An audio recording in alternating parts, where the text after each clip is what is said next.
You are listening to an episode of MegAnne is Not a Parent, But. And today's episode is brought to you by Positive Parenting Class Pass.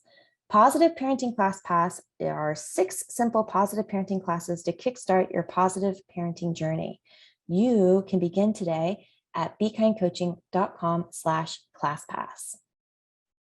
In today's episode, we will be chatting about the differences between attachment theory and attachment parenting. These terms are used interchangeably, and I just want to take a moment to just add some nuance and context to it. So I invite you to get cozy, grab your notebook, and let's dig in. Welcome to MegAnne is Not a Parent, But, the podcast where I, your host, MegAnne Ford, former early childhood educator turned positive parenting coach, helps parents just like you learn how to deal with your strong-willed child's difficult behavior. I've been described from my clients as a blend between Brene Brown and Miss Frizzle, the one from the Magic School Bus.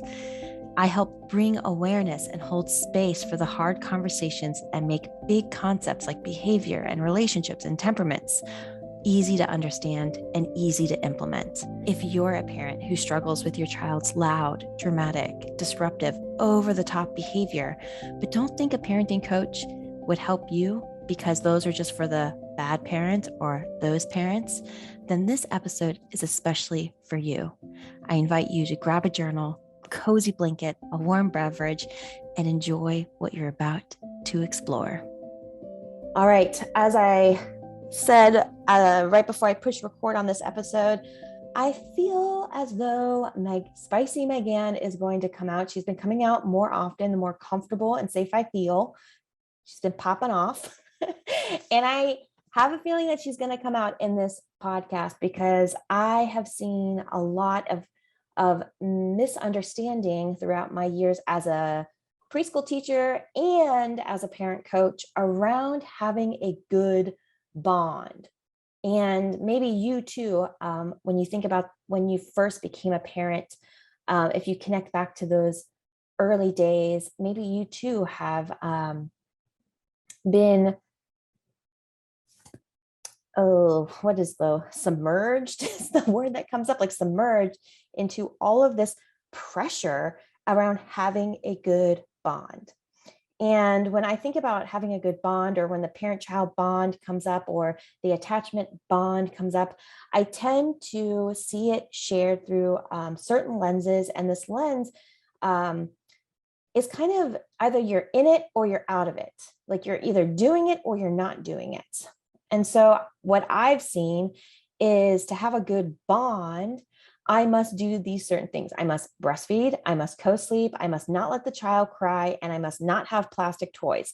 I must read to them before bedtime. I must stay and hold space when they're upset. I must deny my own wants and needs and put my child first above mine. I must give up who I was to become this parent, and that's totally different than the person who I was. And I'm feeling all of these things come up, and I see it on social media. I see it in my clients. I see it in mainstream media. I see it in TV shows and movies. I see it on the playground, all of these things. And they really just categorize into like, these are the good things to do if you're going to be a good parent and have a good bond. And these are the bad things you're going to do that are going to harm the bond and harm your child. And I think, what if people don't fit into these categories? This leaves, this like leans us into this prescriptive model. This leads us into actually fueling anxieties and fueling a lot of misbeliefs and misunderstandings about fostering a good parent-child bond, because we start to focus on the shoulds and the should nots. This is what a good parent should do. This is what a good parent should not do. This is what a good child should do, and this is what a good child should not do. And really what this digs into is like I'm on the outside of this thinking like, where did this list come from? Like who and whose list is this? I'm thinking back to a client who is I'm gonna highlight a little bit or just talk briefly about them in a bit, but I'm thinking about like, where in the world did this list come from? And is this list applicable to all families and cultures around the world? And so I did a little quick Google searching, and I Googled parenting styles from around the world, right? This comes from Very Well Family. And something I enjoy about this website in most spaces is that they're fact checked, and it will tell you, can click on and see who are you sourcing your information from. And this is going to become important later on when I dig into the differences between attachment parenting and attachment theory, but really just digging into like, where is this information coming from? So just to give a highlight of this article, number one was babies in Denmark stay outside in their strollers while parents shop or dine. It went on to say that it's common practice in Denmark, if your child is asleep, they have stroller parking out front, and you can go in and dine, and they have cameras and they have safety features set up. They have a system to support that the baby stays out. So then the baby doesn't have to be disturbed, right? Think about that. If that was the case here in America where I live, like that would not be the case. There would be a lot of fear that pops up around that. There would be a lot of breakdowns in the systems that don't support that. But in babies in Denmark, that's something that happens. Another is the third point from this article is kids in Finland get frequent breaks from school. Think about that in relationship, again, to our society here. Imagine that, someone who values rest and play and slowing down, knowing that we do our best when we feel our best. Number 6 really spoke out to me, and I took the whole quote from number 6 because it says kids in Sweden aren't spanked. Sweden became the first country to ban spanking in 1979. 1979. That means that the first generation of children who were never exposed to corporal punishment are now parents themselves. Think about breaking the cycle. Think about when the work that you're doing, the tools that you're passing down are influencing your children when they choose or choose not to become parents, when they're part of the society in the next generation. Since Sweden's ban on corporal punishment, the list of countries that ban spanking continues to grow. Currently, 52 other countries prohibit parents from using physical punishments on children. This, compared to the 16 states that allow corporal punishment in schools in the United States, it's a big gap. Think about like, wow, a whole country has banned it. And here we have 16 states that allow it in schools. That's a big contrast. And the 8th point, mothers in Bulgaria receive 410 days off of maternity leave. That's powerful. And I think about this when I see these headlines, and I read those little quips, and I dug more into the stories and facts that were shared in this article. I just continue to think about the system supports the outcome. The system supports the outcome. It also reminded me of a video, TV show series on Netflix called Old Enough. And this series showcased toddlers in Japan running errands by themselves, having a system that supports that they're going back and forth. They're really becoming autonomous beings. And how they can do that is because A, the discipline, and B, the system supports it, and C, the community that's connected to supporting that. It's not just children going off to be by themselves in the middle of nowhere. It's not your children just dropping them off in the middle of the city and being like, hope you do good, like good luck. It's really starting to embrace and showcase how a culture, how a community, how systems can support different outcomes. And really what this came down to for me was that there really is no right way. There's no right way. There's no wrong way. It's saying, hey, am I enjoying the outcomes of the system that is part of this? Am I enjoying the parts of this system and how it is being fostered and cultivated? And like I said, this reminded me of one of my clients, one of my first few one-on-one clients from years ago. And when we started talking about things, she said, oh, I'm an attachment parent, so I know all about attachment. We work really hard to do those things that foster a good bond. However, when we looked at the system, that the things that she was complaining about sibling dynamics. She had 3 kids. She was complaining about sibling fighting.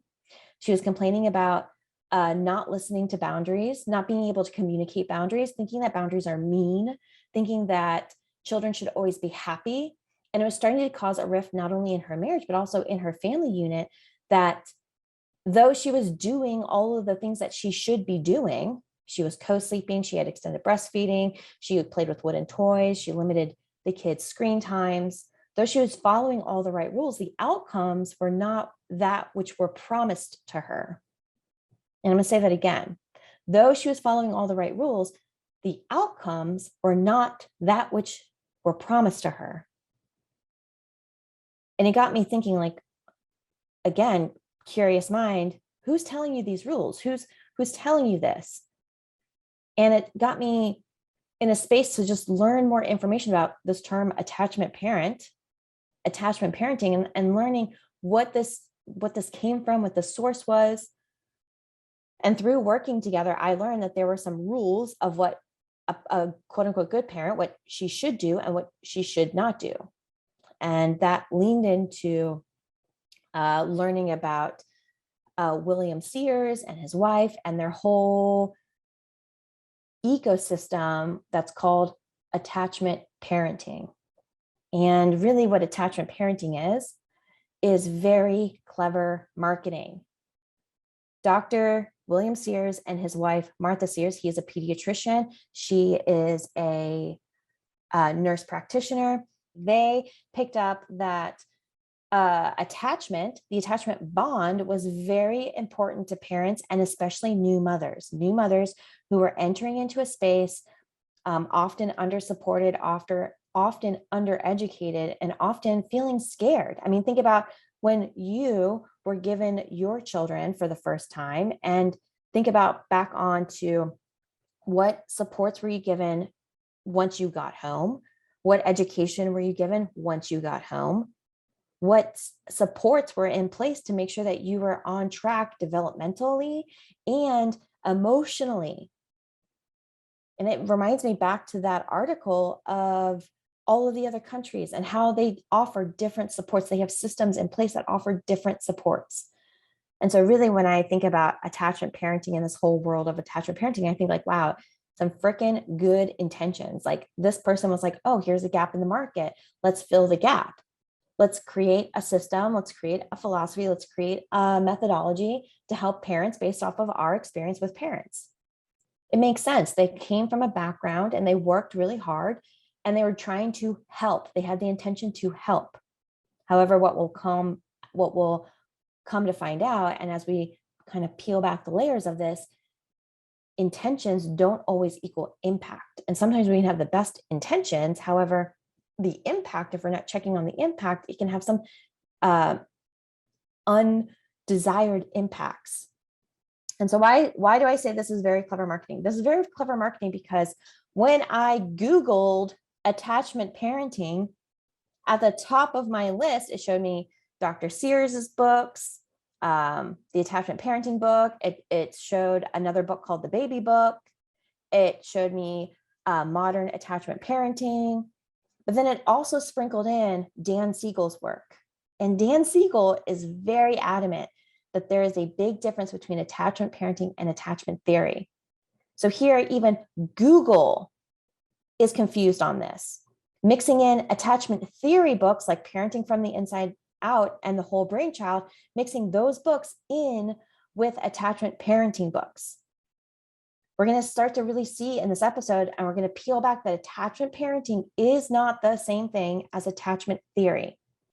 Though Google puts it together, probably some really amazing keyword searching because they've latched onto the keyword of attachment.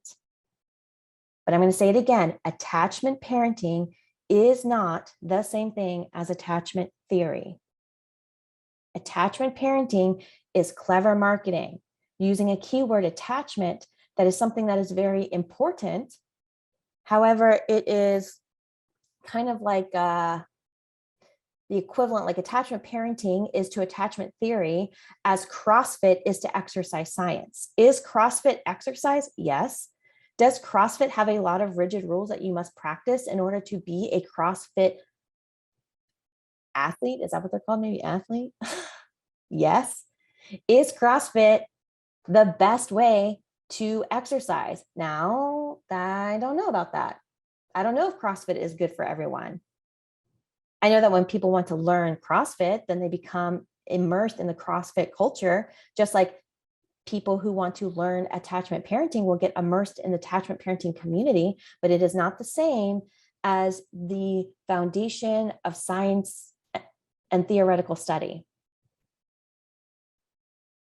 Attachment parenting aligned itself to attachment theory because it knew it was almost predatory. And this is my opinion. It's almost predatory. Here she comes out, Spicy MegAnne. It feels to me like it's predatory. It gave new moms a prescription, and that prescription had a really big impact. Parents who heard from attachment bond and how important the bond was and the parent-child bond were Googling, found attachment parenting, and then started to consume spaces and pass on information that is not applicable to everyone. Just like CrossFit. CrossFit is not applicable to everyone, though they may say they are, right? It's marketing, it's branding. Attachment parenting is a methodology. It is a set of rules. It is a set of processes. And it becomes very clear if you are doing it and if you are not doing it, just like my client who was doing it. However, she felt that she was doing it wrong because she wasn't getting the desired outcome. Hey, I did this. I bed shared. I extended breastfed. I didn't allow screens. Why are my kids still upset? Why are my kids still fighting? We're going to start to really, again, peel that back as to a possible reason why, and how through working together with me, she actually started to pivot because she had a different fundamental understanding. She had different foundational skills. She understood things differently. She could come to the same table. She could come to the same, to get on the same page as her partner so they could play above the table. That's what I was trying to say. So attachment parenting is a methodology. Attachment theory is a scientific notion. It is an entire study and discipline within developmental psychology. The term gentle parenting, this is why I am not aligned to gentle parenting. It's why I do not call myself a gentle parenting coach. I do want to say that I dabble in it in my early days of TikTok because I saw TikTok using it. And it feels like now it's like turned into this big thing that I'm like, oh, I don't, what's going on here? Because the term gentle parenting was born inside of the attachment parenting communities. That phrase, gentle parenting, was very closely aligned in attachment parenting. TikTok spread the term. Gentle parenting is not authoritative parenting by where it's sourced from. From my lens, from my inside space, from my perspective in all of knowing and understanding all of these different communities within the parenting umbrella, it is not authoritative parenting. It's actually more permissive parenting. And then we start to see a lot of pushback. But by design, gentle parenting and attachment parenting sling wings more towards permissive parenting. I talk about this inside of my free positive parenting group from April 15th. It was the community support call. I dug into parenting styles. I talked about how parenting style has a lot of parenting methodologies, and then those methodologies are born out of the beliefs. And Sarah Oakwell Smith, she is a self-proclaimed attachment parenting writer, and she coined the term attachment parenting, or gentle parenting, excuse me. She wrote a book from her perspective called the Gentle Parenting Book, much like the attachment parenting book. It is a branded group of philosophies and methodologies. So when we're talking about attachment parenting, or we're talking about Dr. Sears's methodologies, he talks about them as the 7 baby B's. And the 7 baby B's are birth bonding. So skin to skin, having your baby close to you, making sure that you're not separated, making sure that you create a bubble so that the families can bond together, the parent and child can bond. The other is read and respond to your baby's cues. The third is breastfeeding. The fourth is baby wearing. The fifth is bedding close to baby. The sixth is balance and boundaries. And the seventh is beware of baby trainers. Those are Dr. Sears' 7 baby B's. Are you seeing with me now the prescriptive nature of these? Are you seeing the space that can leave a lot of room for life to happen? Where now I feel like if I didn't do this, then I'm a bad parent. Perhaps if a child is in an extended NICU, what if we didn't have that important birth bonding time? Am I now going to start to have seeds of doubt to say, oh, maybe I've done this wrong. Maybe I'm not going to have a good bond with my child. I'm here to tell you that that's false. Brain break moment. All right. I know that I can go deep way fast. So let's just take a pause here to take a deep breath in and let it out. And listen while I let you know that this episode is brought to you by me, MegAnne, and my Positive Parenting Class Pass. Positive Parenting Class Pass are 6 simple positive parenting classes to kickstart your positive parenting journey. Those classes include Positive Parenting 101, which is a class that is just designed to give you the first steps in what positive parenting is and what it is not. Second class is Emotional Validation. In this class, we dig into how can we show up to have your child feel seen and heard in their lived experience. The third class is Setting Boundaries, all about communicating, enforcing, and allowing testing of your secure and consistent and firm boundaries. The fourth class is a class called Ending Entitlement. Inside of this class, we dig into how we are showing up using tools of entitlement and how we can start to release those tools and begin practicing tools of empowerment and choice. And we know that what we put down, they're going to pick up. The fifth class is a class all about natural consequences. This is a class that gets very clear, and you'll walk away knowing what an imposed consequence is, what a logical consequence is, and most importantly, how to begin utilizing natural consequences so your children begin learning from their lived experience. And the final class is a class all about apologizing. I like to say that connection is the most skipped over step and recovery is the least utilized step. So in that step, you'll start to learn how to show up and use impactful and effective apologies so that your child knows that you see them and hear them and care about them. If you are looking to begin your journey today, then I highly encourage you go to bekindcoaching.com/classpass and dig into the classes starting today.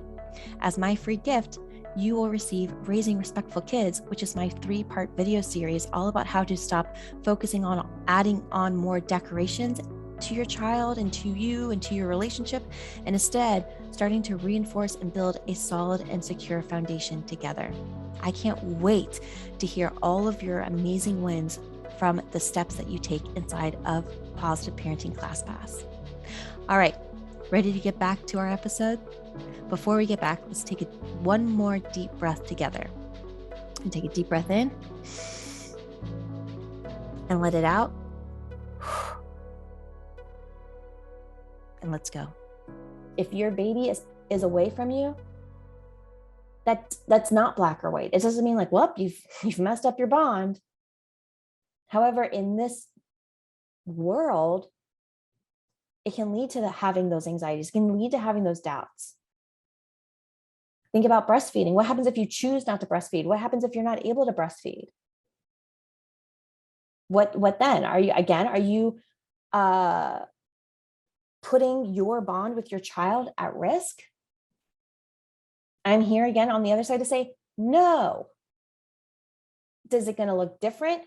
Yes. When we subscribe to attachment parenting and we subscribe to these 7 baby Bs, it leaves a lot of doubt and fear and anxiety. That's the only word that comes up. It's like, oh, if I didn't do this right, then everything's wrong. Or, oh, if my baby's crying, it's because of this. It's because I didn't have an extended birthing bond period. It leads to a big sense of inadequacy. It leads to a big sense of failure. It feels heavy and adds a lot of pressure to someone who is in a very stressed state. When I was Googling the connection between attachment parenting and gentle parenting, I came across this website called www.suchalittlewhile.com. And this article was criticisms against gentle parenting. And this whole blog post was talking about this space of, if people are criticizing you, like, here's what you can tell them, and here's how you can be empowered in this space. And this first paragraph really jumped out at me, and it's titled, "What is attachment or gentle parenting?" Gentle parenting and attachment parenting are terms often used synonymously. In short, both are all about following instincts and responding sensitively and intentionally to meet your child's needs. Attachment or gentle parents allow their innate instincts to drive decision-making. Furthermore, they recognize that harsh punishments and power struggles do not elicit behavioral change and often seek out positive parenting methods over traditional discipline. Attachment and gentle parents recognize encouragement, nurturing communication, and natural logical consequence as effective parenting tools. Attachment and gentle parents often, but not always, breastfed into toddlerhood, co-slept or bed shared, and steer clear of sleep training. They talk about and validate big feelings with their children and avoid corporal punishment and timeouts. In other words, gentle parenting is the antithesis of old school parenting. This is great intentions. Again, going back to intentions over impact, this is great intentions. And they use words and keywords that come out that probably are like, oh, well, yeah, MegAnne, this is much like your platform. Yes, it is. We can see eye to eye on a lot of the different techniques and a lot of the surface. However, the beliefs are totally different. And when we get down to the nuance of the beliefs that are stemming how we're showing up and how we're parenting, we can start to see that it's totally different. While I was on this page, this little pop-up feature happened, and it said free positive parenting workbook and email course. And I was like, oh my gosh. All right. Now they're starting to step into my world. And my world, positive parenting is, we can very clearly say from the impact, is this having a positive impact on the development of your child and the development of your relationship with your child? Let me be very clear that positive parenting with me, MegAnne Ford, here in this podcast, here in all of my spaces and classes, is not gentle parenting or attachment parenting. Though some of the things might sound similar, when we get down to the belief and we pull it down to the belief at the bottom of that behavior iceberg, it's totally different. When we think about attachment parenting, the attachment parent asks, does the child have a sense of safety to land? And then the child is saying, is the parent a safe space to land? Right? When we're talking about the beliefs are, is the child safe to come to us? And can we fill all the child's needs? Can we make sure that we're filling everything that's wrong? Can we make sure that they're not crying, that they're not upset? Do we start to see how this is not always in alignment with what I teach? How no, anger has a seat at the table, disappointment has a seat at the table, frustration has a seat at the table, resentment has a seat at the table. Let's learn from these. Let's not deny them. Let's not seek to stamp them out or to avoid them. But in the attachment parenting lens, the role of the parent is to remove all frustrations, to keep your child happy, to fill their needs. And if you fill their needs, then anger, frustration, fighting, hitting, yelling will not happen. That's where we start to get into this very prescriptive space. If A is me, the parent, and I subscribe to gentle parenting or attachment parenting, and if I follow these 7 baby Bs, then it will equal a happy child. That's the belief. It's a product-based belief. If I do this, then I'll get that. It's very linear. It's very prescriptive. It's one size fits all. I talk about this inside of phase 2 of Understanding Us series, and maybe this will make the connection for you that the 3 myths that I debunk in that class is parenting is all about your instincts. No, it's not, especially if you have a trauma background or if you've come or had a traumatic experience. Your instincts are going to be to protect and defend. Why is this so hard? Again, what I debunk there is that hard doesn't mean wrong. Hard means unpracticed.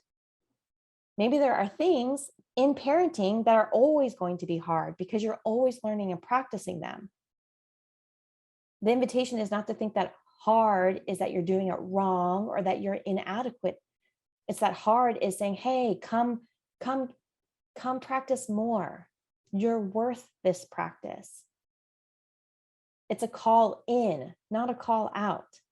The third myth that I debunk is that it's not working, right? That's what that client came to me saying, hey, I've done all the things. Don't worry, I'm an attachment parent. I've done all the things. It's still not working. My kids still fight me. My kids still have outbursts, right? It leaves us feeling very black or white. They're either good kids or bad kids. I'm either a good parent or a bad parent. It is a pretty bold claim that attachment parenting is fear-based parenting. Ooh. When I put this up against pillars of white supremacy, even, attachment parenting is grounded in perfectionism. It's grounded in individualism. Figure this out on your own.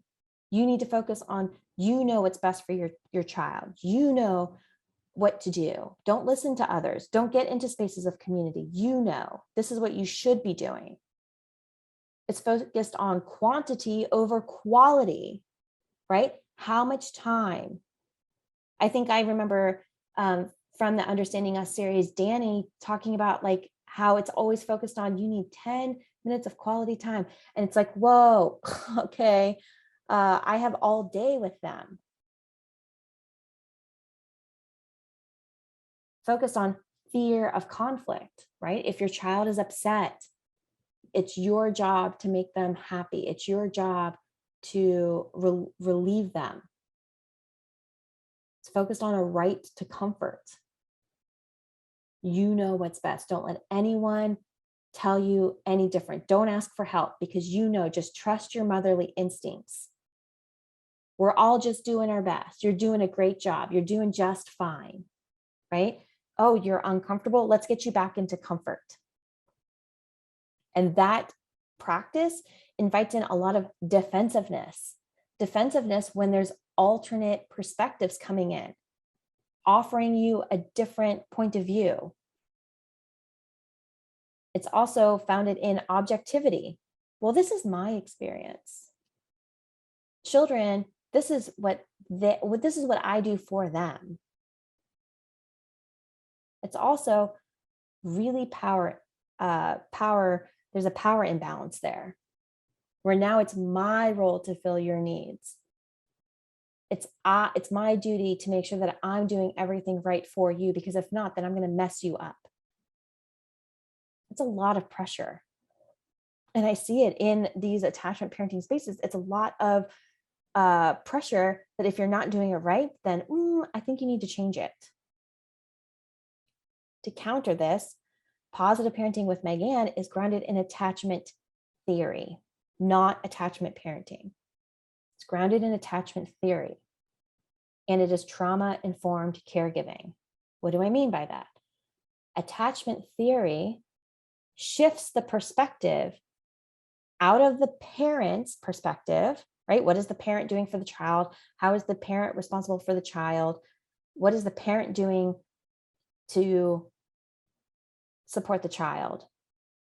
It's the same question, just asked with a different inflection. We're seeing it from the child's point of view. We're seeing it from the parent and child experience together. We're focused now on the impact over intentions. We're starting to figure out what's going on, that these moments are getting worse over time and not better over time, that these interactions are starting to feel more frustrating instead of more relief and enjoyment. When we look at the people who've supported attachment theory, they are psychologists and researchers like John Bowlby and Mary Ainsworth and Dan Siegel. These are people who have studied, who have even hosted studies, who have gone into the theory of the science behind the bond between parent-child. It is not just a simple set of 7 prescriptions. Do this and you'll get that. How much time? How close are you? How fast are you stopping their cries? Instead, it's looked at over the course of a long history of studying these. It's experiments like Harlow's wire mother. They're called Harlow's monkeys. And Harry Harlow, he had a study which a bit unethical, but at the time showed that we crave closeness and warmness and nurturing over even sustenance. There's another experiment called A Strange Situation with Mary Ainsworth, where it looked at how is the child responding to when the caregiver leaves and returns? How is the child responding when they are with and left alone, either by themselves or with a stranger? And these interactions can start to create a mental model where now we can start to see the connections of the bond between the parent and the child from the child's point of view. It's not a prescription of if they've done this or if they've done that. It's starting to look at what is the relationship that is beginning to develop between the parent and the child. Another experiment is called the still face experiment. And this is talking about mirror neurons and going in and seeing that the parent and the child are reading each other. In this experiment, it has a little child, it has a warm mother, and they're laughing and being silly. And then the mother's face goes still. And then they start to look at the distress that is happening in the child. When we're looking at attachment theory is asking, does the child have a sense of safety to land and then to launch again? It's like a trampoline, not like a pillow. Is the child safe to bring the stress to the adult and have a space to hold and care for and nurture so then they can go back out and launch? And from the child's point of view, they're asking, is the parent a safe base to land and launch? You see the difference between attachment parenting, which is all focused on landing. It's all parent focused. Where in attachment theory, it's focused on the child landing and launching. How am I preparing my child to bring me their stress and go out and try it again? Risking those ruptures and repairs, knowing that mistakes are opportunities to learn. So now I don't fear mistakes anymore. I don't need to remove mistakes. I can now start to feel secure in my trust that my caregiver is a safe person to land and launch from. When we're thinking about attachment theory, trust comes to play. Trust is, remember, the outcome of being present, attuning, resonating, and trust is the outcome of that. It's doing your part. When we think about the quality of trust, we can think about it as trust and not trust. Are we in a state of trust or are we in a state of not trust? And who are we trusting? Are we trusting ourselves or are we not trusting ourselves? And are we trusting others or not trusting others? So we're thinking about attachment theory and the way of child rearing and creating the bond and the ways and techniques and methods of doing that. We can start to say that, okay, if I have a sense of trusting myself, I have confidence, I have a solid sense of self, I know my values, I trust my judgment, and I have a trust of others, meaning I can ask for help. Recently on Monday Intentions, I said, when you have a question about parenting, do you go to a trusted source first or do you go to Google? And the majority said they go to Google. And I thought, interesting. Honestly, I was surprised by that. That kind of pings up. I'm not saying it is or isn't. It's just like, curious. Why is there not a trust of others? Why is it that I go to Google to tell me and give me information before going and finding a trusted source? So thinking about that as like, do I trust myself? I know myself, but I don't trust others. It's like, in the lens of attachment theory, having that core leans us into maybe trending more towards having a not secure attachment and almost being avoidant. So if I trust myself, but I don't trust others, I'm going to avoid them. On the flip side, if I don't trust myself, if I don't have self-trust in me, and I trust others, and I'm looking for everyone else to have the answer for me, then that would lean me and trend towards a not secure attachment, and then maybe lean towards anxious, where I don't trust myself, but I trust others. Just tell me what to do and I'll go do it. And then if we ping those up, not trust of others and not trust of self, then that tends to be non-secure, disorganized, where I don't really know. Some days I trust myself, some days I don't. Some days I have good days, some days I have bad days. Sometimes I get good feedback, sometimes I don't. So it's inconsistent, it's unpredictable. So how do we get there? How do we get there when we're looking at this? And that's what we're going to go over the next, I think, 8 weeks here on the podcast. When we're thinking about quality in attachment between parent and child relationship, we're looking at 4 buckets.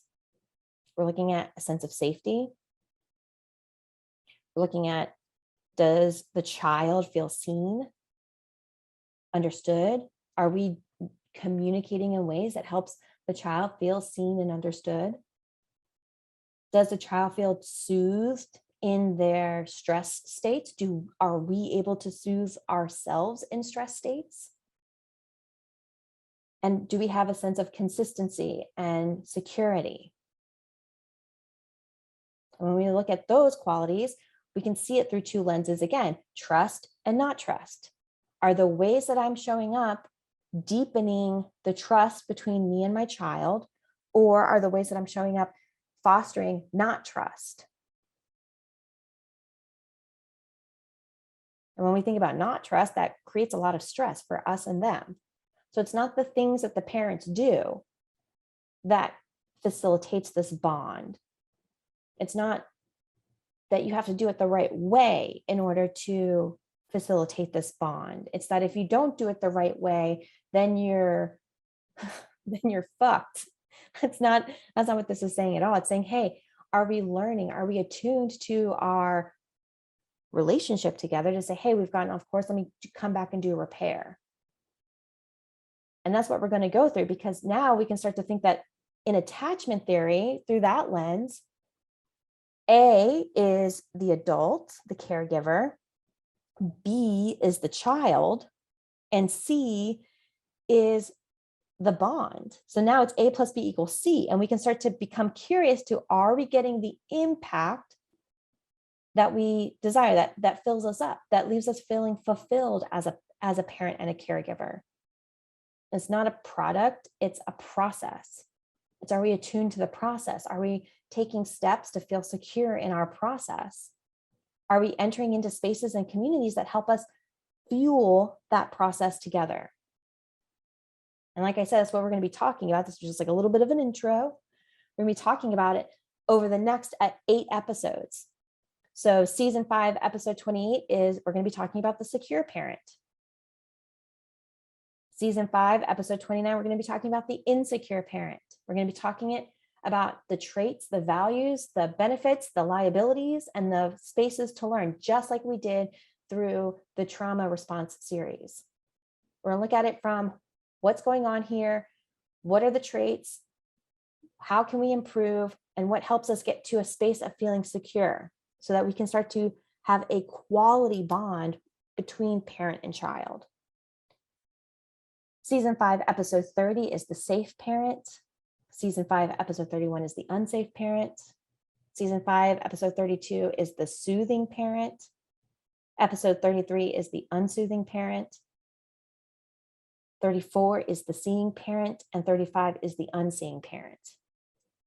How are we finding ways to start to become aware of our decisions, our processes, our methods, and how are they having this impact with our child? So I thought it was important because when we start talking about attachment, it can start to ping up like, oh yeah, I've heard about this. That's baby wearing and bed sharing and breastfeeding, right? We can start to see like, oh, in these spaces, if that's what they're tethered to, chances are they're tethered to attachment parenting. But if they're talking about safety, security, the relationship between, then we can start to say, oh, they're tethered to attachment theory. In closing, I want you to consider, are you aware of the parenting philosophies that you've subscribed to? Parenting is the methods and methodologies of child rearing. We talked about the difference between a parent versus parenting. A parent is who you are, it's your identity. Parenting are the tools and methods you use. Are you aware of the parenting philosophies that you've subscribed to? The tools in your toolbox? Are you aware of the gaps of tools in your toolbox? Are you seeking spaces that help you learn tools in your toolbox? And then another question is, what spaces have you felt safe for you to explore your parenting? This reminds me of last week's episode when we talked about showing up in ways, in the different methods that create a sense of safety or a sense of threat. And are you showing up in spaces that help facilitate that from a lens of safety? And I remember the comment that Reagan said, wow, I can feel it. I can feel the safety and I can feel the threat and I can feel how it switches. That's tuning into you. It's not about what you do, it's how you do it. It's not about the thing, it's about how you use the thing. I hope now you see that it's not about the word attachment, it's about what is the philosophies and beliefs that are supporting that. And as you're learning, I love to know the thoughts and takeaways that you have. So I invite you to share your thoughts and takeaways on social media. You can leave a review on Apple Podcasts. You can share your thoughts and takeaways on social media and tag me. And you can share your thoughts inside our dedicated posts inside our Facebook community, Positive Parenting with MegAnne Ford. Thank you. If you're listening to my voice right now, it means that you've made it to the end of this episode. And I want to thank you for tuning in and staying to the end. My mission in life is to help support parents in feeling supported and empowered in doing this work. This podcast, my Facebook community, and my programs and book club all help parents work through the phases of awareness, education, and practice. If you are ready to take the next step and actually get into spaces that help you build your parenting toolbox, I invite you to register for Positive Parenting Class Pass, specifically digging into the class on emotional validation. Inside of this class, it will help you balance your parenting toolbox by helping you connect to your child in a way that helps them feel safe, seen, heard, and understood. And my free gift to you is Raising Respectful Kids, which is a 3-part video series that digs into the foundations of your parenting, your child's temperament, your parenting style, and again, an introduction into the attachment bond, the relationship together. You can get all of that and get started today at bekindcoaching.com/classpass. I cannot wait to see you back here next week. Bye, friends.